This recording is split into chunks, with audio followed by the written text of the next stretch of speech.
problem. I mean, these things happen. How you doing, Lisa? Dr. Moody, good to see you again. It's been a while. Oh, it has been. I was trying to remember, Mark, and my name is Raymond, by the way. I know I'm it's trying to hide out a little bit from that label. That thing on America's Most Wanted, it was all made up, though. But, as I recall, Mark, it was over 20 years ago, wasn't it, that we met down in Florida, and it was where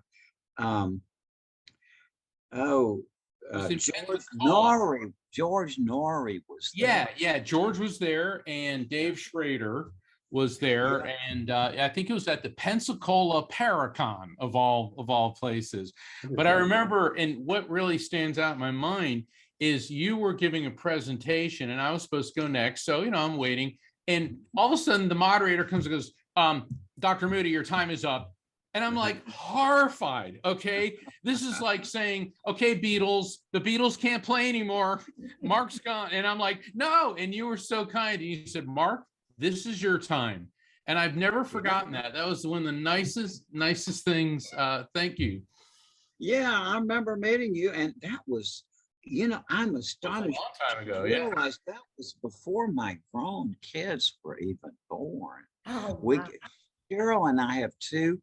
I say little ones now, 23 and 21, both adopted at birth. And that was before they came along. So that was a long time ago. Wow. So do you remember the date that you met him? No, I don't remember. Because Florida, no, I don't remember. It was hot, which in Florida is like, could be 9 months out of the year. Yeah. Raymond's good at remembering exact dates, so I often am. Yeah, it's like October 4th, 1492 is when I'm something like that. And Paul, I remember you. I told you as soon as I saw him, I'm like, "Oh, that guy." So, yeah, he was. I don't remember what the conference was. It was a DoubleTree. Yeah, was it in Denver? It was either in Scottsdale. Scottsdale. So yeah, okay. Was that that was at IANS, wasn't it? Or was that at the AREI? I mean, it's AREI. That's what it was. Okay. Yeah. Okay. Yeah. Well, fantastic. Well, I appreciate you having me on the podcast. I've been really excited, really looking forward to this. Yeah. Hey, I have a question for you. Okay. So you're psychic. Your parents are psychic. Right. Your grandparents. I think one of your grandparents is psychic. Yeah, my maternal great grandmother Giovanna, and my dad's maternal grandmother Grace. Yeah. And any brothers and sisters, are they psychic? I have an older brother and older sister, and they're intuitives. They're not necessarily mediums. And it's funny, my brother is like really good at anticipating future events. And but he's scared of it. And he was talking to me on the phone one day, and he goes, "I got a bad feeling something's going to happen to my son, like he's going to get cut or something." I go, "That's really terrible." And all of a sudden I hear in the background, "Dad, I just cut myself out." And he was working on something outside, and a knife slipped, and he slit his palm open. My brother's like, "Gotta go," and so you have all these psychics in your family. You must have the quietest Thanksgiving dinner of anybody in the world. No, we're Italian. Okay, that explains that. My dad's family was English. My mother's family was Italian. My goodness! Okay. Yeah, I always said it was like being Mr. Spock. Half folk and half. I hope the Italian half did the cooking. May I say? Yes, they did. Thank God. And they were glad. He was glad. You know how it is. Yeah, you haven't been to any English restaurants lately. Yeah. I know. How many times? Let's go out for Italian, Spanish, Chinese, Japanese. No English restaurant. Yep, exactly. Every place in the world has an Irish pub, though, which is worse than English cooking. I think it's the beer. Beer. You have to drink beer to eat. You got to drink beer. My favorite cuisine is Indian. Oh, And, and love. I discovered it in June of 1969 in London at the Golden Shalimar, because the English restaurants were so bad. But they said, oh, the the Indian restaurant is great. So, oh my God. I had chicken biryani and puri and mango chutney. Wow. Oh my God. I think they had such a huge empire because they were trying to get away from their food. I think you're right. Let's find something that tastes good. Captain Cook's secret purpose was to go find the cuisines of the world. Of course, then he went over and stole Hawaiian food, and he was on the wrong boat. Let's get on with your book. How's that? Sounds good. My general question is, what do you mean by afterlife frequency? The afterlife frequency is for all intents and purposes the other side. And I look at it like this. We live in AM radio, okay, because everything has vibration and frequency. And when we die, our soul, it's like a drop of water, and it's pure energy, because I created the term, or developed the term, the electromagnetic soul. And our soul's like a drop of water that when we die, it plunges into this eternal sea of consciousness. So if you will, it quantum leaps from AM radio to FM radio, which is the higher vibrational frequency. And the funny thing is about that, Paul, I was trying to figure out what to call this book.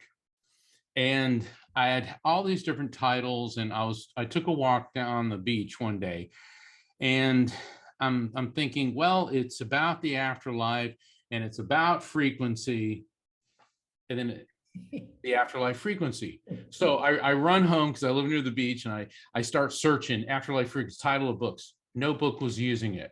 I called my publisher. I ran it by the editor. She goes, oh my God, I love it. That's it. And so that's how it happened. But the afterlife frequency is the higher vibration that we go to. Now, what's fascinating, and this ties in certainly to your work, to Dr. Moody's work, and to Lisa's work, is that, so where do NDEs occur? Where does mediumship occur? Shared death experiences, deathbed visions, astral projections. They all occur in the zone between the material world and the afterlife frequency. Because what happens is, we have 5 different brainwave frequencies: gamma, beta, alpha, theta, delta. All right, gamma is the super high frequency. That's Matt Amodio, Amy Schneider on Jeopardy. Okay, that's just, you're really revving your brain at full force. Beta would be the state that we're in right now. That's the state where we're able to, functions of daily living, doing some complex problems. But as we begin to relax, or if you meditate, or you begin to drift into the daydream state and then into a restful state, you go into alpha. But it's on the alpha theta border where it's been determined that psychic activity occurs. And spirits are able to spot that. So they bring their vibrational frequency down, and we bring ours up, and we get a frequency match. And it's my theory, and I explain this in the afterlife frequency, that that's the same for all forms of after-death communication, whether it's contact through a medium like myself, or perhaps you have a visitation in a dream, or you feel a loved one around and you're not necessarily a medium. What happens in a near-death experience, because you're in the transition between our frequency and this eternal frequency of the afterlife. Same thing with shared death experiences when more than one person is experiencing this. So that, in a nutshell, is how I came up with the term, or the afterlife frequency. Okay. So when you talk about, I'm sorry, it's a merging of alpha, beta? It's, it's on the alpha theta border. Theta, okay. I've been tested, and other mediums I know, they hook us. I remember the first time I had positronic emission tomography. I looked like an electronic Medusa. I mean, I had all these hookups to my head, electrodes, And so what happens is when we start communicating with spirits, we're transmitting or transitioning rather from the beta wave frequency to the alpha theta border. And everybody's capable of doing this, but normally it takes hours to accomplish this in the sleep state. And that's why spirit communication in dreams is the most popular or most reported form of spirit communication. What those of us who are studying mediums, what we don't understand is how people like me can go from beta to alpha theta within seconds. And that's what we're still not entirely sure how that happens. How do you think it happens? Can I mean, I was, yeah, go I ahead. have a question about that. I've been reading a lot about shared death experiences lately. As you know, that was a term that Raymond coined and Paul developed in the book Glimpses of Eternity. And I've been reading and thinking about him. And I know that when my father passed away, I very much felt like I was having shared death experiences with him. And it seemed to change my frequency because all of a sudden I was connecting with spirit in ways that I had never had before.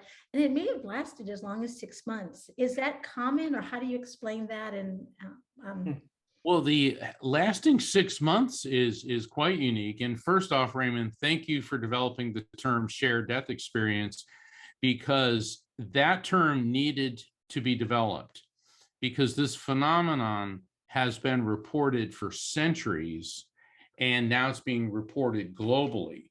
And it's very, very important. And I've been at the bedside of a number of people who were transitioning, and people who were not mediums were seeing spirits and having experiences exactly like you're explaining, Lisa. The way I explain it in the afterlife frequency is we've all seen the incandescent bulbs. All right, the old style, the Thomas Edison developed a light bulb. And now we're getting into LEDs, so they're getting away from this. But before an incandescent bulb burns out, there's a flash of light. It gets real bright. We've all seen that, and then you hear it pop. What's going on there is that the tungsten in the filament is no longer able to regulate the amount of electricity that typically goes through the light bulb. All right, it begins to degrade. And it's the same thing with the human brain. The brain does not create consciousness, it merely hosts it. Every spiritual teacher from the sages of ancient India through Zoroaster, through Moses, Buddha, Jesus, Muhammad, Lao Tzu, St. Francis, Gandhi, Native American spirituality, all hold that the soul, the who and what we are, pre-exists the body, comes into the body, moves on after the body dies. The laws of thermodynamics and physics teaches us that energy is neither created nor destroyed, only transferred from one form to another. You guys all study the human brain. You know it's got an electrical field, all right? And we all know that on the subatomic level, the basic unit of creation is the quantum. From quantum, then we go to electrons, protons, neutrons, into atoms, into molecules, etc. So what's happening is when a person is transitioning, their brain is beginning to degrade, and like the tungsten in the filament of an incandescent bulb, it's no longer able to handle that amount of energy, so that there's an energy spike, and the frequency of the transitioning person's electromagnetic soul now begins to interface not just with the afterlife frequency. That's why people have deathbed visions and they say, oh my gosh, I'm seeing Aunt Martha and Uncle Bob and all these people that I love who died, but people in close proximity, family members, close friends, hospice workers, people that have no emotional connection, they get caught up in this frequency overlap.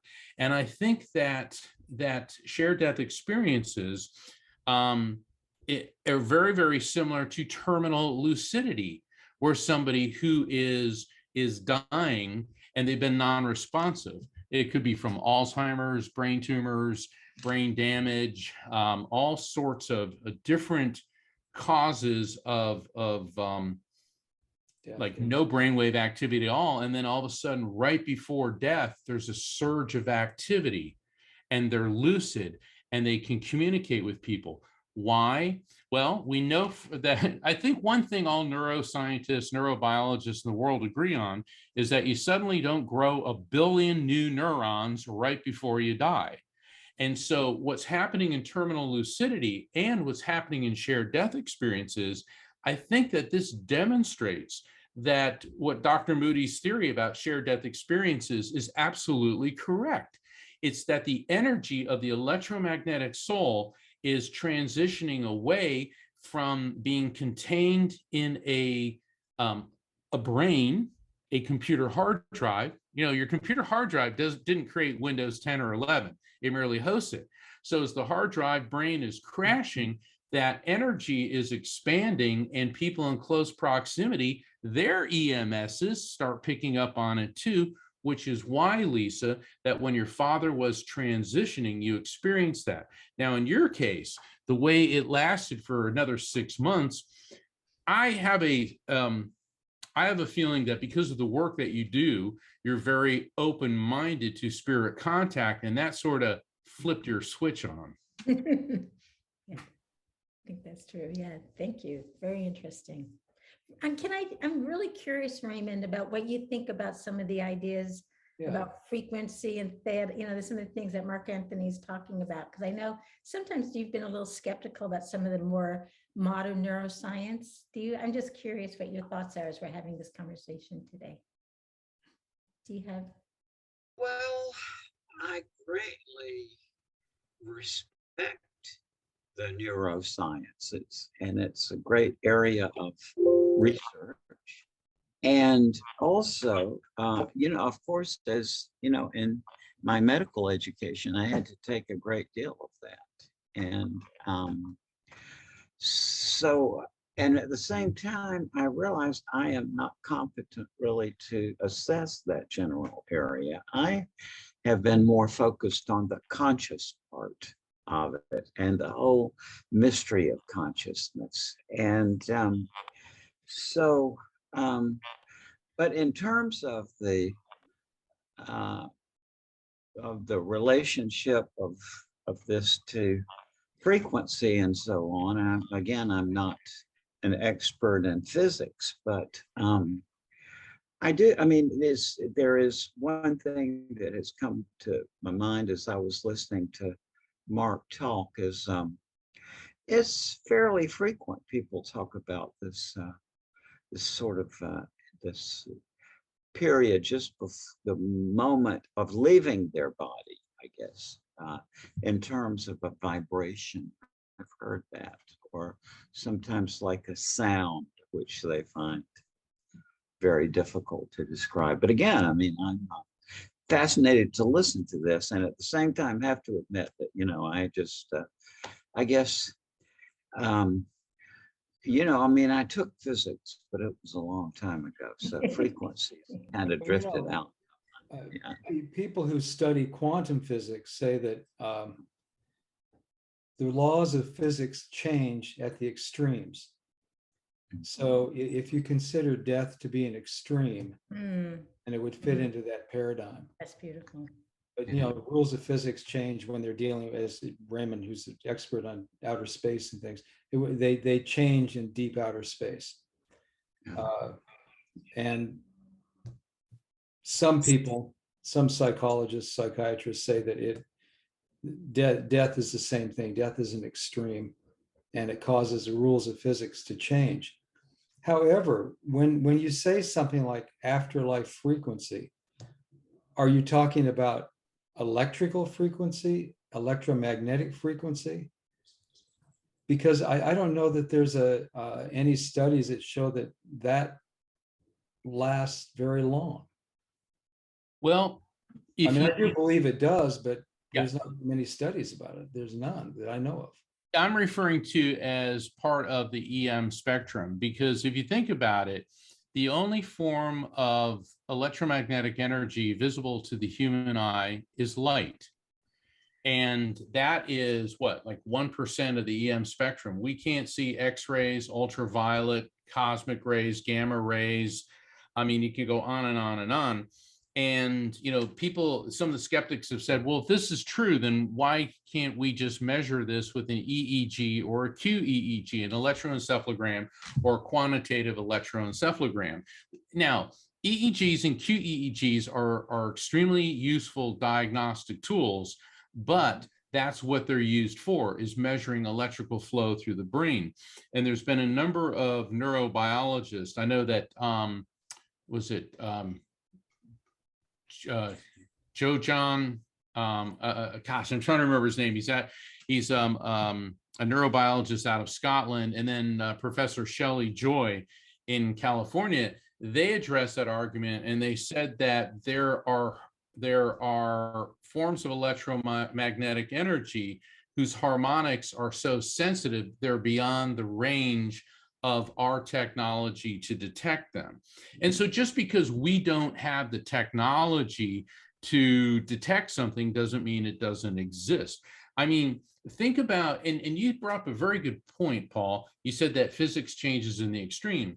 Well, physics also, or rather our understanding of it, changes due to technological advances. If you look at Sir Isaac Newton, who for all intents and purposes created physics, he believed that everything was, on the molecular level was just a miniature version of our world.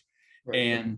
But if he would have had the benefit of an electron microscope, which wasn't invented till well over 200 years after he died, then he would have thought very differently about this, because he didn't know about quantum physics.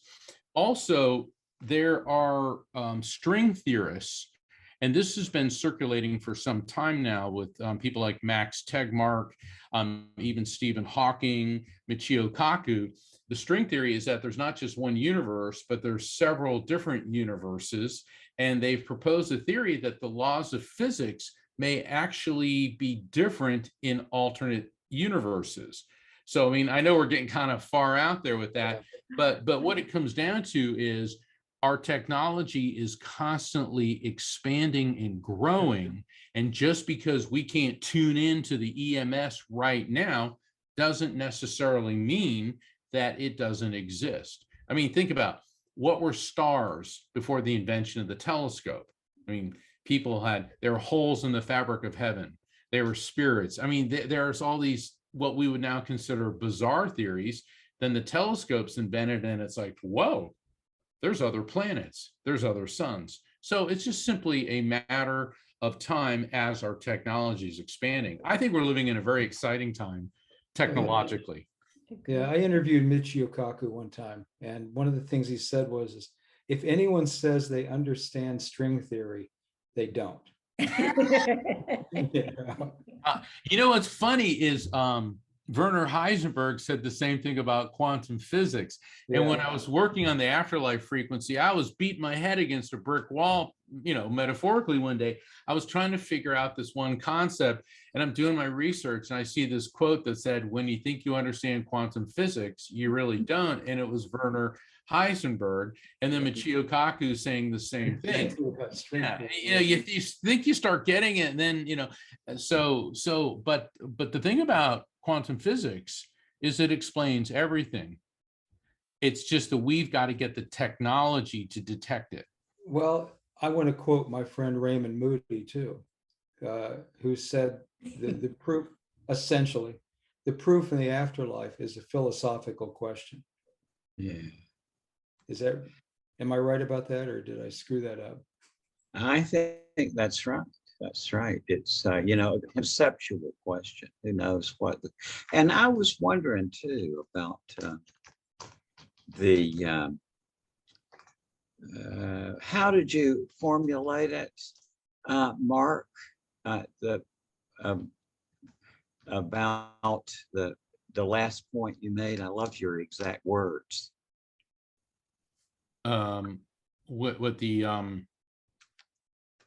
Which point? The electromagnetic soul or quantum? Or the limit. Yeah, and if they said, if you think you understand quantum mechanics, you don't.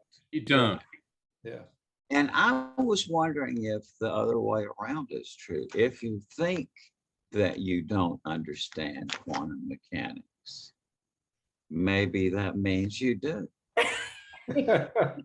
Well, that makes sense. I mean, anything that Exactly. changes the laws of physics is a wowza. What do we do with this?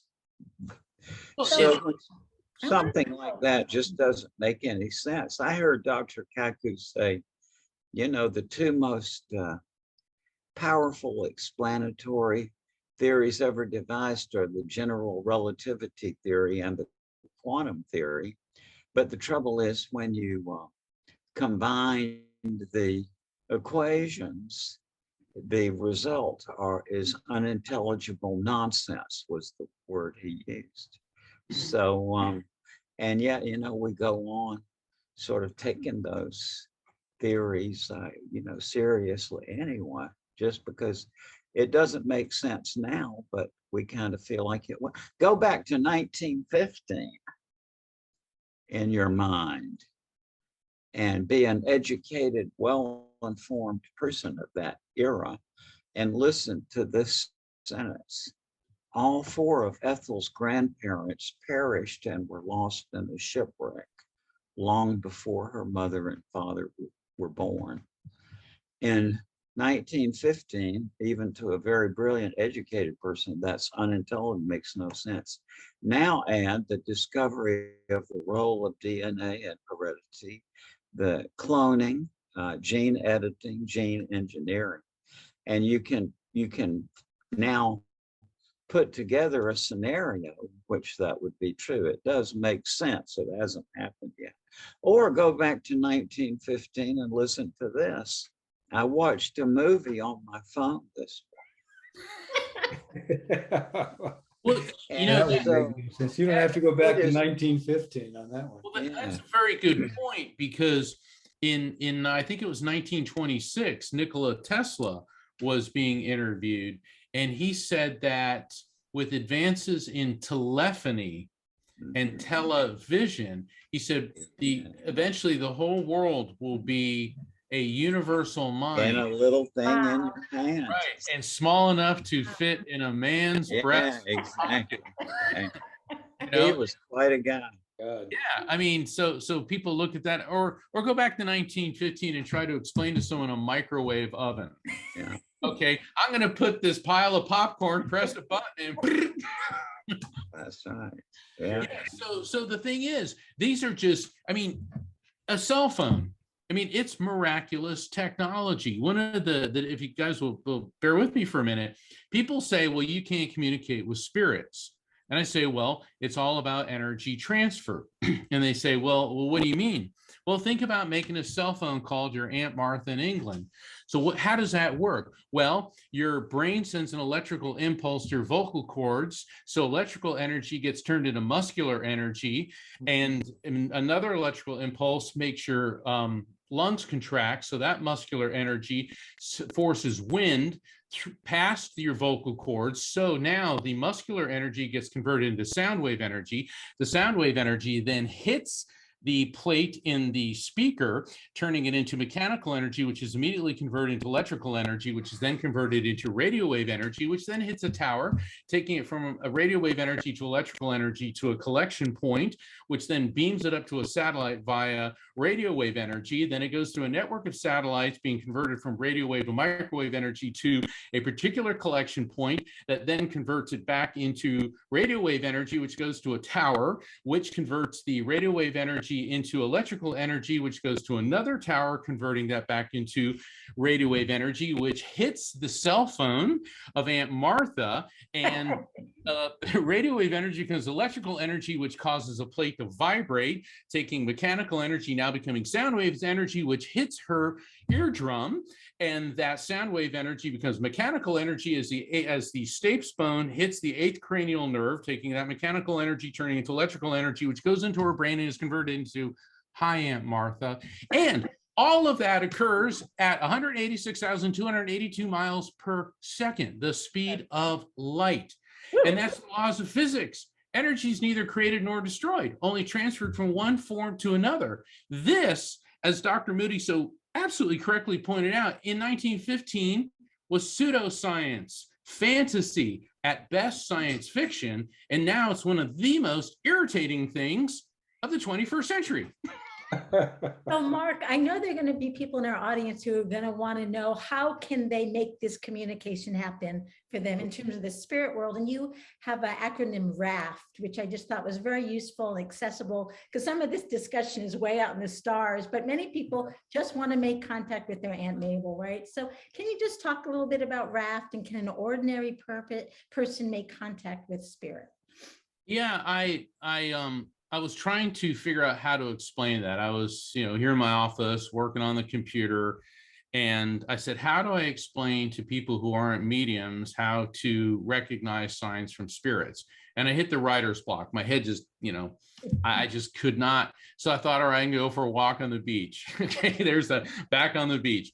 So I'm heading down my driveway and I start getting cold chills and tingles. Now, being a medium, I realized, oh, okay, there's some electromagnetic activity, and I'm directed in the opposite direction away from the beach to this bike path. So I'm walking down the bike path, and all of a sudden I see these two objects glowing in the light. It's about 11 in the morning. I walk over to them, and it's a nickel and a penny. So both my parents are in spirits, and I go to bend over to pick them up, and I hear my mother. Okay, now she was of Italian descent, and I hear, if their head's down, it's bad luck. And I start laughing because the Italian side of the family has a superstition for all occasions. Okay, then I hear my dad's voice. It's money, grab it. So I'm standing there and I got this nickel and this penny in my hand, and I look at it. I go, oh, 6 cents. 6 cents. And I'm like, okay, they're trying to tell me something. And then the chills and tingles flooded my body, and I saw an image of my father standing in the ocean up to his waist, holding this blue canvas raft that he had when we were kids. Now, my dad was a Navy SEAL. He was a NASA engineer. He used to teach kids how to swim, and I'm getting raft. And then I got it. He was teaching me how to recognize signs from spirits, accept it as real, feel it without overthinking it, and trust in the message. So, and my parents walked me through it. Okay. I knew when I was getting the tingles, okay, I was recognizing a sign from the spirits. When I saw the coins, I accepted it as real. When I heard 6 cents and then saw the vision of my father, I felt it without overthinking it, because it's the third step. Feeling without overthinking. Oh, this is just a coincidence. Yeah, it's just a couple coins. Oh, that's just a memory of my dad. That's where people go wrong. They begin to hyper-analyze, and they create a block, and then trust the message. And so the raft technique can be applied not just to incidents like that, but if you have a dream. And you know the difference between a dream and a visitation, because when you have connection with a loved one in a dream, it feels real. You wake up and go, God, that was really mom talking to me. And you can use raft to interpret that.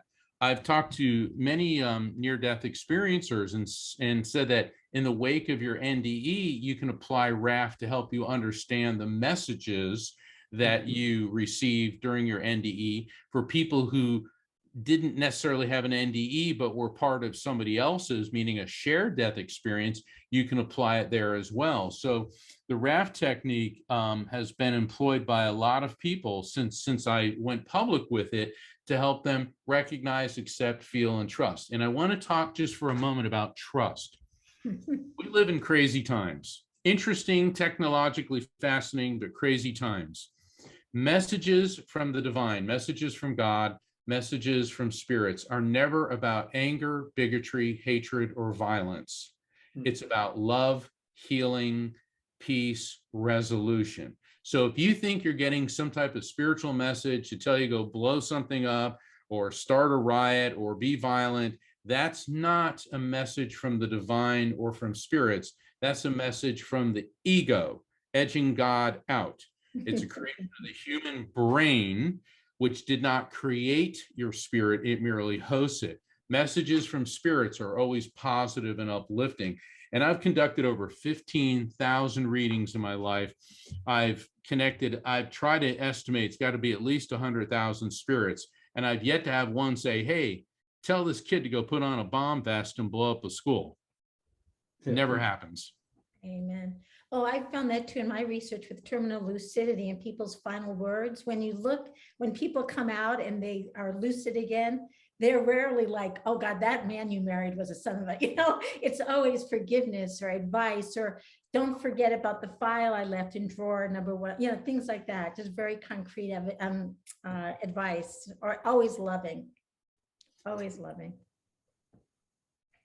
Yeah, I had a man tell me recently, he said that he's been coping with a lot of guilt. He was a caretaker for his father, and he was definitely going through caretaker fatigue.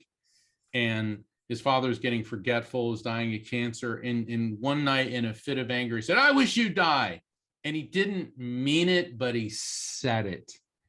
And then he held his father and said, "I love you so much. I'm so sorry." And his father died about a month later. And every day he made sure he told him he loved him. And he said, "I've just been racked with the guilt." And he said, and recently I was motivated to go for a walk on this fishing pier where I lived. And I walked out to the end of it, and there was nobody there, and the sun was reflecting off the water.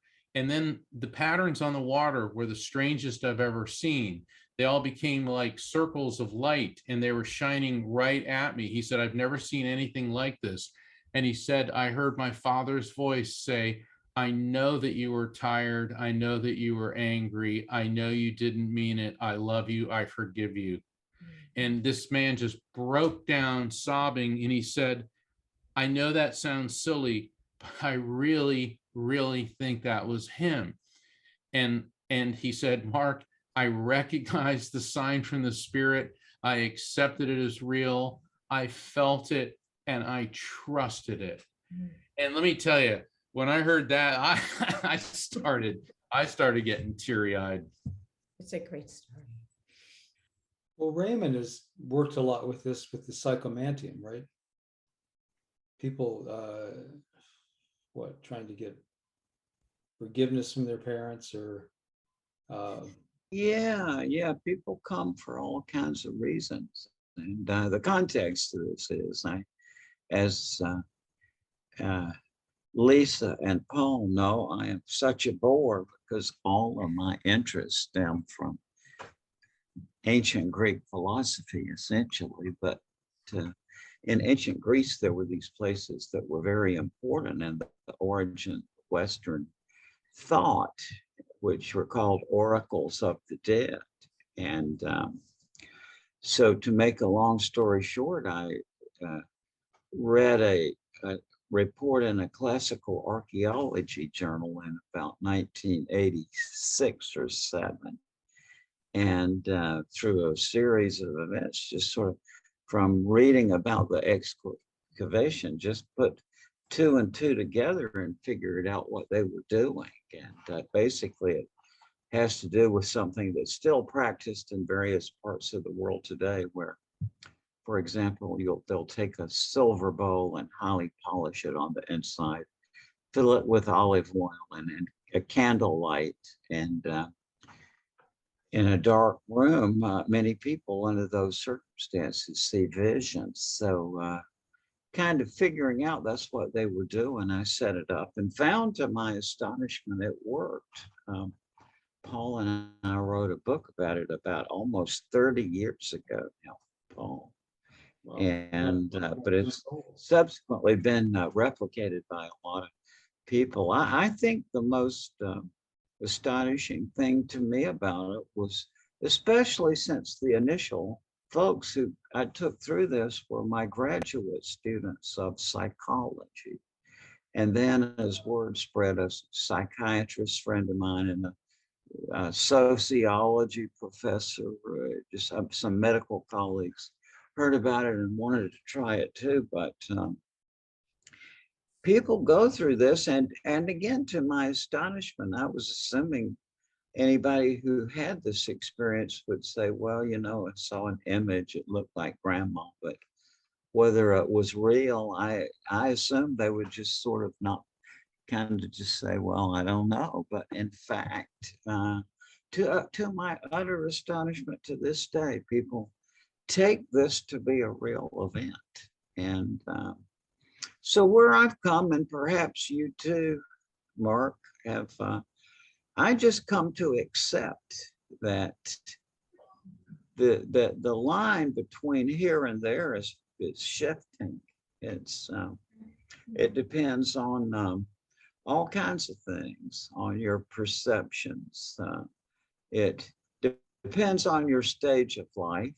The older they get, people sort of, they become, sometimes you see in the hospice, almost walkers between the worlds, right? Like people going between here and wherever grandma is, you know. So yeah, I mean, it's shifty. I've kind of decided you can't figure it out, but you can get some intimation of it. So yeah. So Raymond, let me ask, okay, that it was a piece of silver that you polish and put olive oil in and people can see spirits in it? Yeah, it's you can do it with a mirror, was what I used. Although actually, when I started doing this back in the mid 80s, some of my students tried it with the cauldron. There wasn't much of a cauldron, it's like this big around, but they just wanted to be more authentic, and they tried it. They polished the inside of this thing, and you know, it worked. They said so. But yeah, you can use it with the mirror is the more convenient way to do it.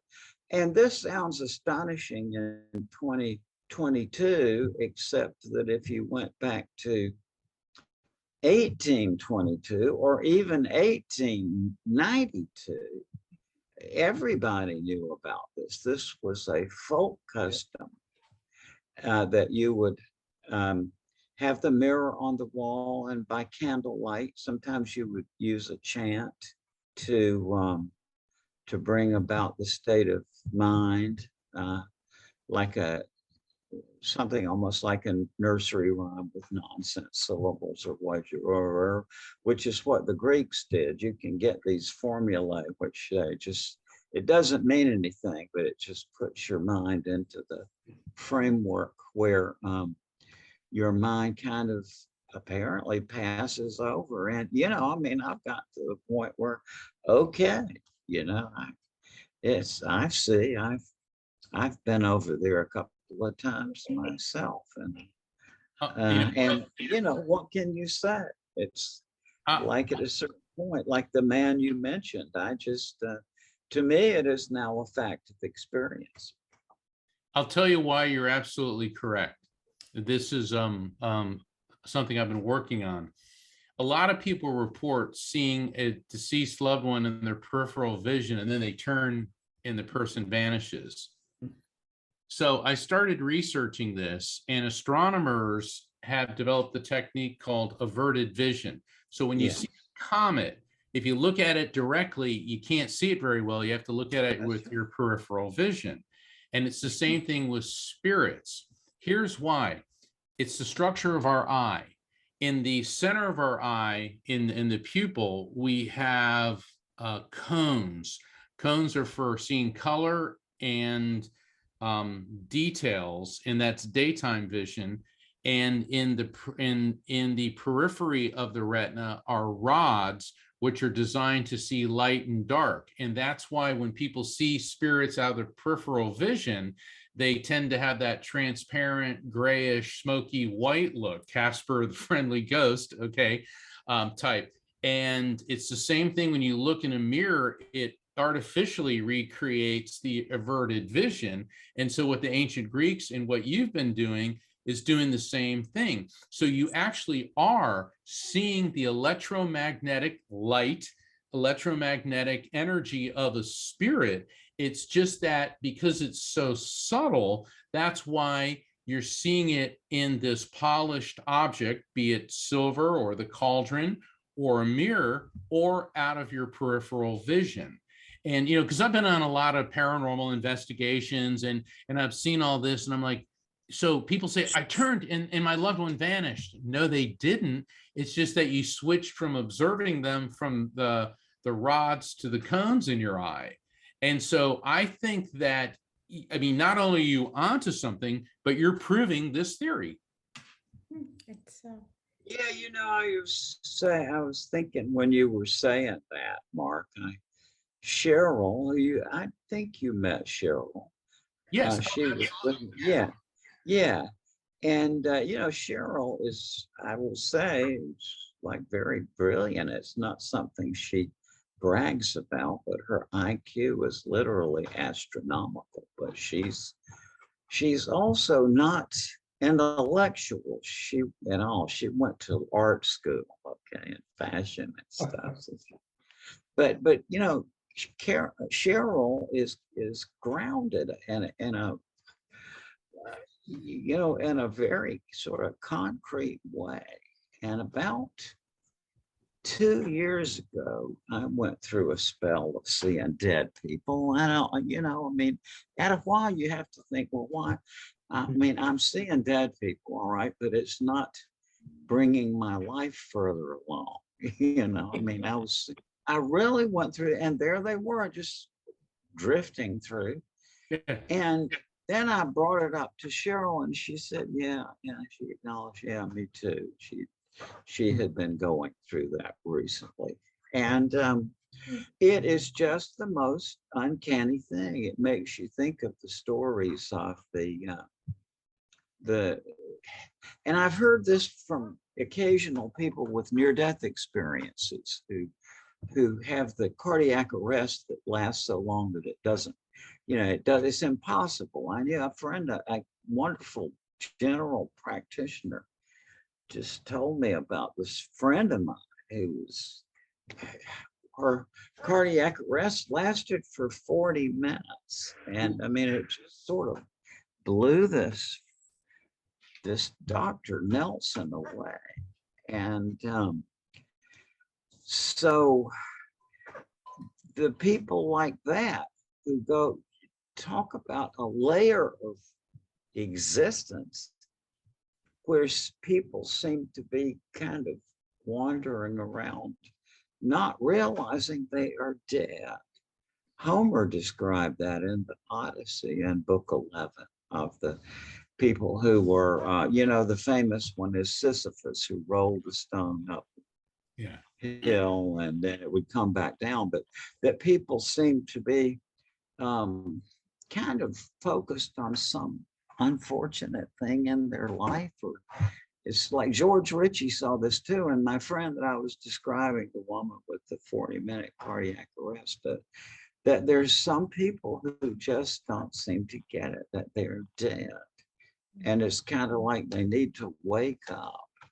And yet it's not dire. It's like George said, a lot of these people say that it doesn't seem to be regarded as anything very serious, because they say that in and among those people who don't get it, that they're dead, there seem to be other enlightened beings who are kind of trying to wake them up or get their attention. So this is a pretty complicated and wild thing we're living in. But, why should this story from the ancient Greeks show up in the deep South in the 1970s? It's talk maybe a considerable number of people with these extremely lengthy cardiac arrests came up with the same image. So, what is all that about? And the answer is, I don't know. And I also kind of think that maybe within this framework that we can't know. Maybe, it's, I think it's possible that there's that comprehension of this has to wait till you get over there, kind of, I think. I would agree with that, because while we're here in the material world and our brain is a finite perception device, our soul may be an eternal, immortal, living spirit, but it also appears that while we're here, we're supposed to be having a finite experience.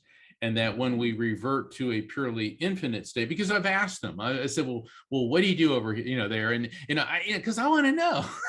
And the general consensus is you can't even begin to understand it. And I'm like, but you always say that. And But it's then true. It's probably because it's true, right? probably The because people who are trying so one-sidedly to understand things are a dangerous group, because eventually they will come across somebody who will give them the answer, right? And I think to me, the way of proceeding has always started. It started when I was 7 or 8, and looking through a telescope had the insight that I would never know much of anything. And I remember that night, I just, and it was a wonderful kind of liberating thing that as curious as I was, that there's huge limits to this. So to me, life has been a process of seeking knowledge, knowing full well that it's scarce. We only have a few minutes left, and I have 2 questions I just have to ask you, but I know your time is limited, so I don't want to disrespect your time, Mark Anthony. Do you have no, okay, just. However, I mean, I am at your service. Okay, all right, I wanted to make sure, because the 2 questions, I wanted to hear a little bit about your near-death experience and when you were 4, and how you feel that may have contributed to some of your psychic abilities or not. But the other question is genetic predisposition. You know, I do not have psychics in my family. I would love to be more psychic. The times in my life that I felt really connected to spirit have been the most exciting times in my life. There's just a way life becomes more magical, and I feel that way, but I don't know how to get back there. I'll have times like that, then it disappears. So one is there a genetic predisposition? Is there some way that I could cultivate my, and those who are watching, cultivate our psychic abilities and our abilities to connect with spirit? And then if you want to talk about the role of the NDE in cultivating, psychic abilities. Well, let's start with the first. We'll start with your second, to be like Groucho. We'll start with your second question. I got so many questions before you go. It's funny. I met, sorry, I'm digressing. I met James Hong, and he's been a breakthrough actor. He's Asian American. He's in his 90s. And he said, I'm probably the only living man who ever worked with Groucho Marx.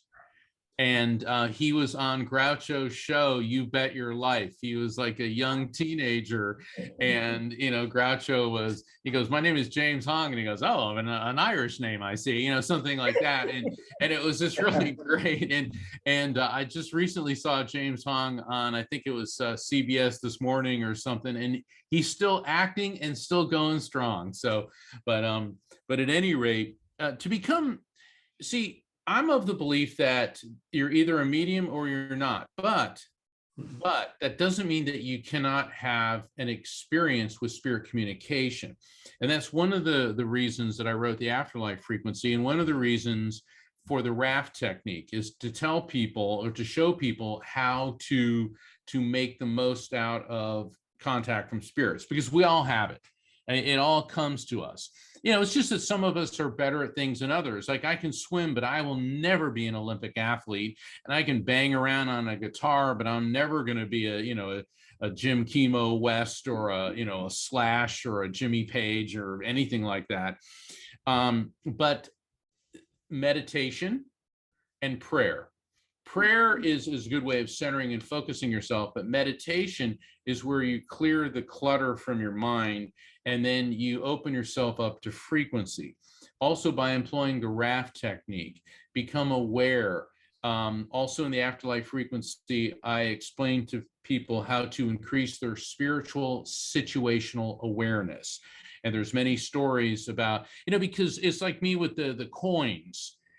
Because I'm experienced with this, I went through this, but there's so many people who will say, I was driving home, and all of a sudden, for some reason, I thought I needed to turn on the radio to my car, and there was the song that made me think of my mother who passed. Now, do you think it was just a fluke? And there you can start applying raft. So that's why I always tell people that spirits are around us all the time. We're getting messages all the time. You have to be open to it. And when you start to meditate and to quiet your mind, also, see, a lot of people go into spirit communication either through a medium or they say, I want to have a spiritual experience and I want to have it right now. Well, it doesn't work that way, because I wrote a chapter called Avoiding the No, No, No Syndrome. It's like when people are doing a reading with me and I say, I'm getting this. Does that make sense? No, no, no. I was telling them, be careful about doing that, because it's after the reading that things begin to unfold and make sense. Like I was doing a reading with this gentleman and his father spirit came through and I kept seeing two snakes. Now he was good about it. He goes, I don't know what that means. I said, well, it could be the medical symbol, the staff with the two snakes. He said, I think it's Native American. I said, why? He goes, I don't know. But he goes, but my dad was full-blooded Sioux. He goes, I never met him. He died when I was a baby. The next day he sent me an email. He took a picture out of this book. I took a picture of a page from a book. In the Sioux language, Sioux means two snakes. Now, he didn't know that. I didn't know that. So I love when people, oh, well, you're cold reading. Really? So how did I cold read that one? Okay. Or I'm mind reading. Well, first off, it was a phone reading. So I don't know how I'm supposed to read somebody's mind over the telephone. And secondly, if it wasn't in his mind, how did I get it? Okay, because the spirit's transmitting that to me. And see, he was open, because some people say, no, no, no, no, no, and shut their brain off, but it got him curious. So he looked for it. It can take hours, days, weeks, even longer for the full meaning of a message to make sense. And so when you approach spirit communication, don't go into it with, I want a spirit to say, I welcome my loved ones to come forward. I am open to the experience, because then you're reshifting the energy from a negative, tense frequency to a more welcoming energy. And so that is a fundamental stepping stone to becoming more receptive to the messages from spirits and how to recognize, accept, feel, and trust them. When you do a reading with somebody, what do you sense? What do you feel? What are your senses doing? Well, what happens is I always start with a prayer. I was raised Catholic. I was supposed to be a Catholic priest, so that's in there. And I wouldn't consider myself necessarily a staunch Catholic, because I take an interfaith approach. I've studied Buddhism, Hinduism, Sikhism, Taoism, Shintoism. I like all the isms. And what I do is when I open up my brain to frequency and I can feel spirits connect with me, what happens is, first, I get the gender of the spirit. Secondly, I get an idea of their connection to you. So Paul, if I was doing a reading on you and I say somebody's on your level, that means your generation, brother, sister, cousin, spouse, friend. Below your level, child, niece, nephew. Above your level, parent, aunt, uncle. It's like a family tree chart, okay? But they don't have to be relatives. So a lady on the mother level could be a stepmother, mother-in-law, boss, teacher, professor. So that'll happen, and that happens real quick. They always tend to give me how they passed. I'll feel it. And different causes of death may have a similar physical sensation. If I feel impact my head, that could be stroke, aneurysm, head trauma, but it could also be a quick passing, because I get a jolt. Burning sensations usually mean cancer, but maybe they were burned, or it could be neurological. So it just depends on how and where I feel it. Then they'll start transmitting to me all types of information. I'll see things, hear things, feel things, know things, like the two snakes, all types of things. And they may talk about you and what's going on in your life. What's really fascinating is when they start giving me medical information about the person I'm doing the reading for. And I'm always very careful, because I have a show that I do every Thursday, The Psychic and the Doc, where people call in, and my co-host is a psychologist, and we tell them, we're not diagnosing, but if something comes up, check with your doctor, because you've got to be careful. But the weird thing about this, Paul, is that they'll start giving me information about medical conditions, genetic anomalies, hereditary problems, issues with them on a cellular level that I don't understand or know about. And then I'll hear from people a month later, I went to the doctor and they said, that's what you have, so that's why you have to trust in the messages that they're giving you. And sometimes they'll bring up future events.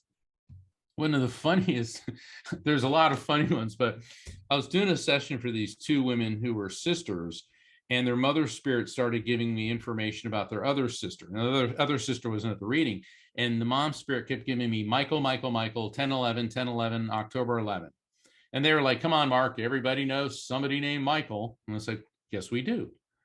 But they couldn't think of anyone significant connected to them, and they couldn't think of anything in October. So I was telling them, don't overthink it or overanalyze it, because that's more no energy. Just jot it down. Let's move on. They contact me 6 weeks later. Mark, 2 weeks after the reading, Hurricane Michael hit our sister's hometown on October 11th. She went into labor 2 weeks early and had her baby girl during Hurricane Michael on October 11th. So the mom was trying to give us this information, but why would we know? Why would we be able to discern that at the time? Hurricane Michael didn't exist at the time of the reading, and that wasn't their sister's due date until it was. And we were joking because Hurricane Michael is a category 5. We were like, I guess mom was saying, get her out of there. So that's a quick tour of the way I experience things. I mean, I could go on and on and on, but that's why I explain about it in the Afterlife frequency. Sometimes it's not so pleasant. Some of the things that I see, it can be very difficult, when I'm doing a reading for a parent who's lost a child, and my background, and you guys are all professionals, and we know that in our capacity as a professional, we have to maintain our objective perspective so that we can do our job properly. But I have to admit, sometimes things come through that really hit the heartstrings. Yeah, sure. We are all writers. We love writing, and a lot of our subscribers themselves have an interest in writing. And one of the questions I always ask our guests at the end is, what kind of advice can you give to those who are watching about following their writing dreams? I love your writing, by the way. You know how to tell a story. Very clean. Yeah. Very clean and compelling. But what might you tell our subscribers about how they can follow their writing dream and make it happen? Yeah, what's your writing life like? Yeah. Well, I write all the time because I also write for a magazine, Best Holistic Life magazine. So I write articles every month, and I'm constantly doing research. Like right now, I'm working on a presentation that I'm going to be giving for IANS, and I think that Jacob's Ladder and Jonah and the Whale may have been accounts of NDEs. Wow. In the Bible. There may be metaphorical accounts of those. So I'm doing my research there and thinking about it. So I'll come up with a concept or an idea, and then I begin to do the research. But I'd say that the most important thing in writing is that if I can't feel it, then my readers won't be able to. If it doesn't make me laugh, it doesn't bring a tear to my eye, if it doesn't resonate with me, and you have to be able to connect. Also, I think a mistake that a lot of new writers, they'll say, well, I'm so interesting, I'll write a story about my life. Well, most people don't care about you unless you're a celebrity. Okay. I mean, everybody wants to know what's J-Lo doing, what's Lady Gaga doing, what's Harrison Ford doing. But they want to open up a book and see, what does it do for me? How does it touch them? How does it resonate with them? What will it teach them? And I think that particularly in the nonfiction genre, which we're all in, is that's the approach that you take. That's great. Wonderful. Thank you. Thank you for being so generous with your time and your ideas. Thanks a lot, Mark. And it's my pleasure. It's a great book. I'll just so you know, I'll be doing an intro and an outro, letting people know where to find your book and find you. So we'll be recording that later. Thank you, Mark Anthony. Thank you. Raymond, it's so great to see you again. God bless you. You too. Yeah. Everything you're doing. Paul, good seeing you again. Now, are you going to be, at least, are any of you going to be at any of the, I'm going to be at Helping Parents Heal. I'm going to be at IANS in, I think it's Salt Lake City. I'm kind of excited. I've never been to Salt Lake City. And then, and then I'm going to be at Edgar Casey's Ancient Mysteries Conference. I'm that. Where's that? Virginia Beach? That's in Virginia Beach. I'm giving a presentation called Sacred Astrology, the Mystical Magi and the Mystery of the Star of Bethlehem. And I found a couple different astrophysicists who found a highly unusual astrological alignment of the sun, moon, Jupiter, and Mars within the constellation Aries, which is the symbol for Judea. And at the precise moment, there was a lunar eclipse of Jupiter, which in the ancient world meant the birth of a king, possibly of divine origin. Oh, wow. Yeah, and it occurred on April 17th of 6 BC. Now, here's what's interesting. This year, Easter is on April 17th of 6 BC. I mean, of 2022. So the article that I wrote for Best Holistic Life is a bit of a precursor to that. But both Notre Dame University and Rutgers astrophysics departments, they created a computer program to find the position of the stars around 1st century AD, and they both coordinated that this alignment only ever happened once and will only ever happen once. And here's what led them on the trail of this. One of them found a star, a coin, a Roman coin with Jupiter on one side, and he turned it over and a ram looking at a star. And they knew it was a commemorative coin of some astrological phenomenon within Aries. They developed this program and voila. So it's interesting. It's really interesting stuff. I could go on and on, but it's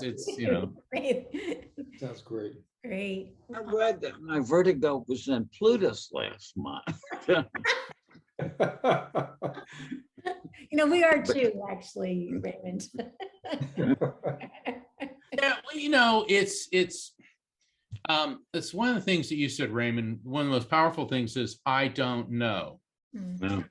And without that, that's what gets us all studying. Nobody has all the answers. We have insights. We're discovering things, and mystery's fun. Yeah, That's it. That's what propels everybody. Yeah. It does. If we knew everything, it would be, maybe that's why we reincarnate. Maybe you get tired of knowing everything on the other side and you come back here. See if you can plug the two together. ignorance. Well, thank you. Well, thank you so much. Thanks a lot, Mark. Yeah, Thank you guys. Yeah. Love you guys. God bless. Bye, everybody. Bye-bye. Good luck with the book. Bye-bye. Yeah.